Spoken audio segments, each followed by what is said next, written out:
Hi நண்பா. இன்னைக்கு ஒரு திருக்குறள். நன்றி மறப்பது நன்றன்று, நன்றல்லது அன்றே மறப்பது நன்று.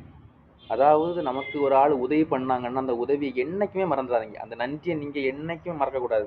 அதே இது ஒரு ஆள் உங்களுக்கு ஒரு தீங்கு பண்ணிட்டாங்க, உங்கள ஏமாத்திட்டாங்க, உங்கள கஷ்டப்படுத்திட்டாங்க, ஏதோ ஒரு இடத்துல உங்கள ரொம்ப மன உளைச்சலுக்கு ஆளாக்கிட்டாங்கன்னா, அத உடனே மறந்துருங்க. அத உடனே மறக்க முடியாட்டாலும், ஒரு 2 நாள், 3 நாள், 4 நாள், 1 வாரம் கழிஞ்சு கூட அத மறந்துருங்க.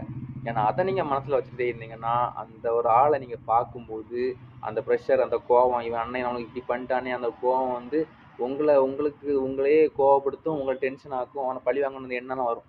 அந்த பழி வாங்கில எந்த பிரயோஜனம் கிடையாது. பழி வாங்கி அவன் ஏதோ ஒரு விதத்துல பாதிக்கப்படுவானா இருக்கும். அதே அந்த அந்த தீங்கு பண்ண அந்த ஆளுக்கு நீங்க ஏதோ ஒரு விதத்துல உதவி பண்ணீங்கன்னா, அப்ப அவனுக்கு மனசு ரொம்ப குத்தும். அவனுக்கு நம்ம அன்னைக்கு இந்த மாரி தீங்கு பண்ண போறோம், உதவி பண்ணிட்டு போறானே, இவன இப்படி பண்ணிட்டனே அப்படின்னு சொல்லிட்டு மனசு உடைஞ்சிருவான். உங்கள்ட்ட மன்னிப்பு கூட கேட்க வாய்ப்பு இருக்கு.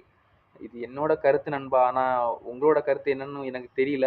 ஆனா முடிஞ்ச வரைக்கும் தீங்கு பண்ண ஒரு ஆள அத உடனே மறந்துருங்க.